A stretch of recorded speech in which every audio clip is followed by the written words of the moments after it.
Hello everyone, today in this video we will going to discuss the 6th and 7th topic of unit 1 of e-commerce, that is design and launch, and the last one would be the outsourcing and in-house development.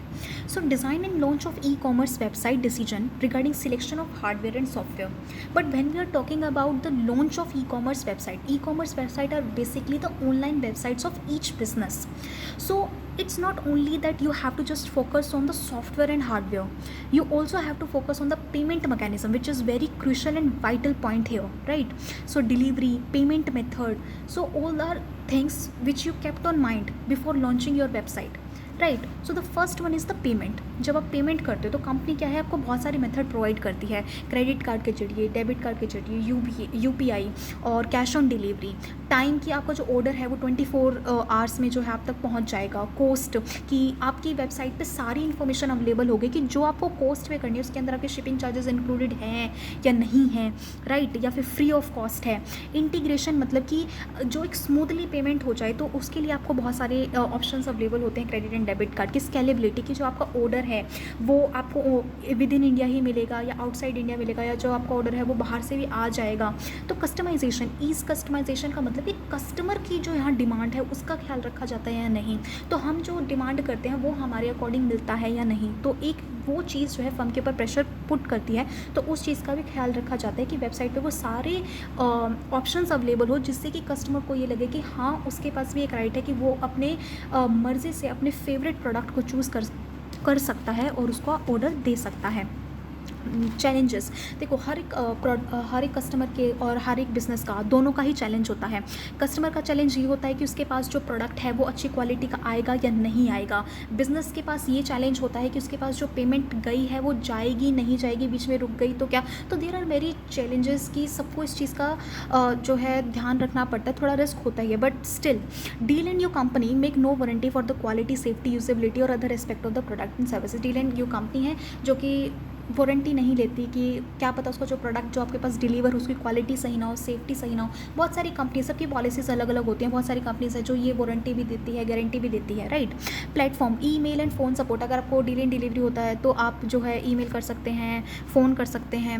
उसके बाद hardware, बहुत सारे hardware है जैसे कि big company जो use करते हैं क्लाउड्स को अपने डाटा को प्रोटेक्ट करने के लिए.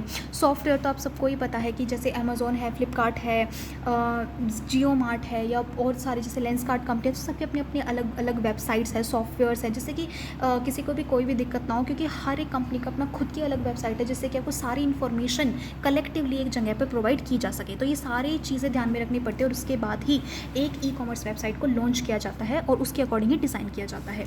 सो then last topic is outsourcing vs in house development.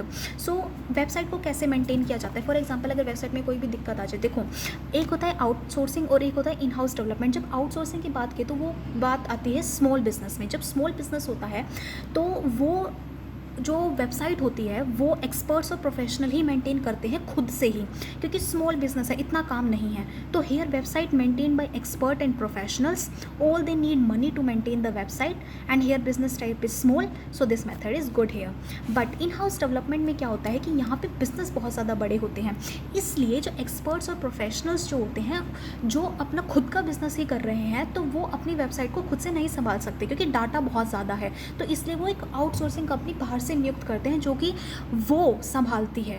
फिर उनकी वेबसाइट्स को कोई भी दिक्कत होती है तो फिर वो है जो उस सारी चीज़ों को रिजॉल्व करती है. फॉर एग्जांपल अगर अमेज़ॉन है, अमेज़ॉन एक बहुत बहुत बहुत बड़ी कंपनी है, और अगर आपको कोई भी दिक्कत है तो अगर आप फ़ोन करोगे तो वहाँ आपकी यहाँ लोकल शॉप पे जाके नहीं मिलेगा. अगर आप अमेज़ॉन के कोई भी शॉप है तो वहाँ नहीं जाके नहीं मिलेगा, वो मिलेगा आपका आउटसोर्सिंग कंपनी में जाके, जो कि अमेज़ॉन की ही है, जो कि उन्होंने रख रखी है. अगर आपको अमेज़ॉन कंपनी से रिलेटेड कोई भी दिक्कत है वेबसाइट पे तो वो आपकी रिजॉल्व करेंगे. तो बड़ी कंपनीज़ क्या होती हैं कि वो अलग से रखती हैं आउटसोर्सिंग कंपनी को अपनी वेबसाइट को मेंटेन करने के लिए. वहीं जो स्मॉल कंपनीज़ होती हैं वो खुद ही मेंटेन करती हैं, राइट. तो लास्ट में ये जो टॉपिक है ये वैसे है नहीं इस चैप्टर में, बट स्टिल अगर आ जाए तो एडवांटेजेस ऑफ ई कॉमर्स क्या होते हैं. देखो एडवांटेजेस ऑफ ई कॉमर्स में फास्टर बाइंग प्रोसेस है, store and product listing creation, cost reduction, affordable advertising, flexibility of customer, no reach limitations, right. Disadvantage of e commerce में no one can buy during a site crash, कोई नहीं bye कर सकता, customer try नहीं कर सकता product को बिना खरीदे. ई कॉमर्स हाईली कॉम्पिटिटिव है क्योंकि बहुत ज़्यादा जो है कॉम्पिटिशन बढ़ गया है, और कस्टमर कैन बी इम्पेशेंट कि बिल्कुल अभी डिलीवरी चाहिए, बट वैसा नहीं हो सकता, हर प्रोसेस में टाइम लगता है.